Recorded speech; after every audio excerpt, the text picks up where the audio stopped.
Hi there again. This is Chris Klein, Director of Butterfly Ridge Butterfly Conservation Center here in Southeast Ohio. I'd normally say soggy Southeast Ohio, but you know that record's just been played a couple too many times. So as it stands as of today, and I think today's July 19, I want to say, we are 2 inches above our annual precipitation. Now let me clarify, that's not 2 inches above the average rainfall for July 19, as of July 19.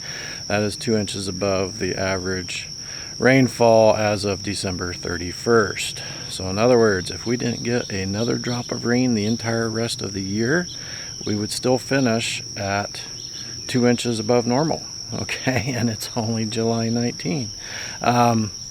Yes, we are currently sitting right in the neighborhood of 40 inches of precipitation for the year.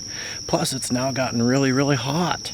So we're kind of like the Amazon down here, the butterfly rainforest. And so with that in mind, I thought we would stick with the oppressively hot and wet theme. And I'd show you a little bit of our wetland here at Butterfly Ridge and some of the things that we have planted here. And we will start off with, felt like I had a fly crawling on me there. Oops, I do have a bee buzzing me. And we're going to start off with probably the best butterfly magnet that we have here in the wetland. And that is that right there. Okay, that is buttonbush. I realize it's not full of butterflies right now because it happens to be roughly 7:30 in the morning right now, and I'm down here really early waiting for the chipper repairman to show up. But normally once the sun's shining and the heat of the day is hit, this buttonbush is just covered with butterflies. I mean, it's nothing to have 12-15 butterflies just on this one buttonbush. Buttonbush likes it wet. Okay, so we've got it here in our wetland, although our wetland, I mean, it's not a swamp by any stretch of the imagination, although I guess this year it is.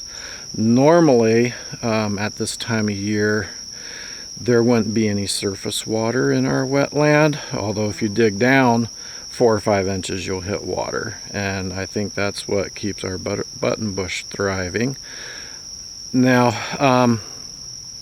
I was warned about planting buttonbush because it has a tendency to take over, and we haven't seen any semblance of that. And we've had, well, this buttonbush I just showed you, for example, I think it's been in the ground for 2 years. We actually started it from seed 4 years ago. I've got a buttonbush farther out in the wetland. I'm not sure if you'd be able to see it. Let's see here. See if I can use my finger. Whoop, there's my finger. Yes, right there. That buttonbush has been here. We planted it at least, I think, 3 years ago. It was among the very first batch we planted, and it hasn't taken over by any stretch. I mean, we still got the one, and I think it largely is because we don't have standing water. Where I've seen buttonbush just really go crazy was where there's standing water all the time, and once again, we don't have that.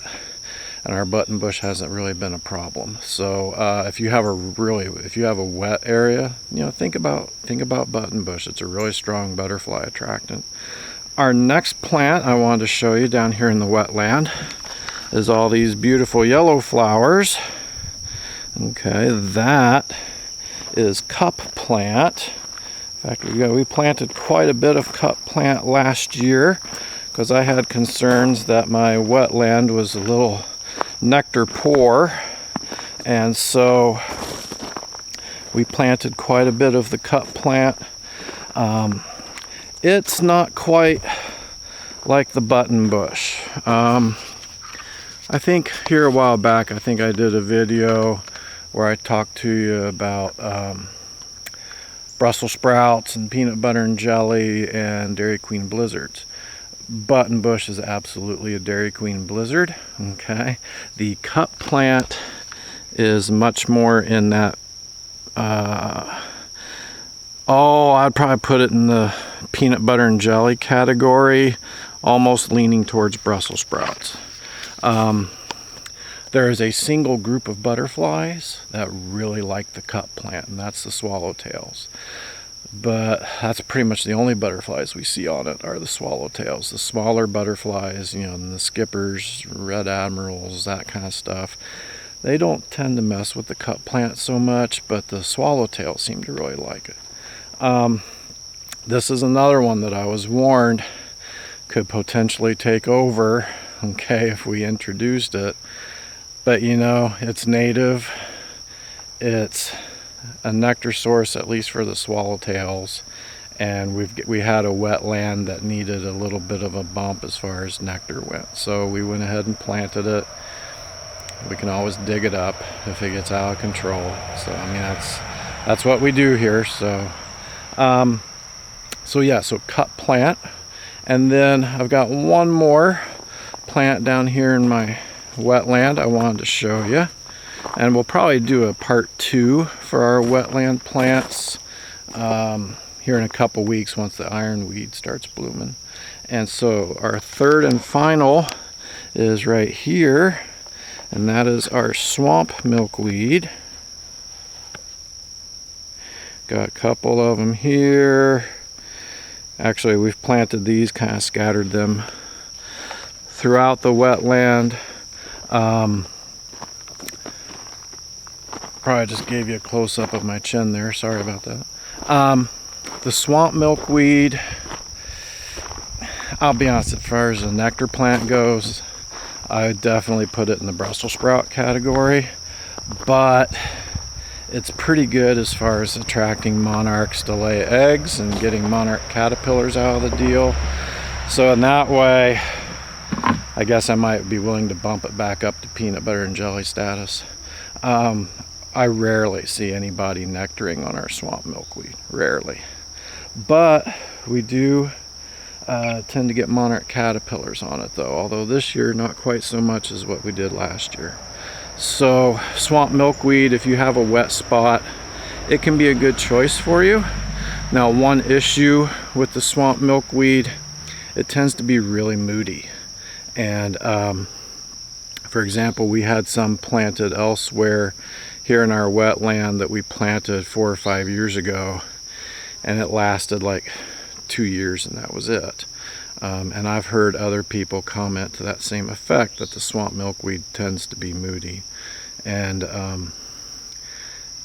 you know, some people have great luck with it, other people no luck with it at all in very similar habitat situations. So for what it is, you know, but like I said, it's still a good monarch attractor, so we'll give it credit for that. And so from our wetland, I will bid you adieu.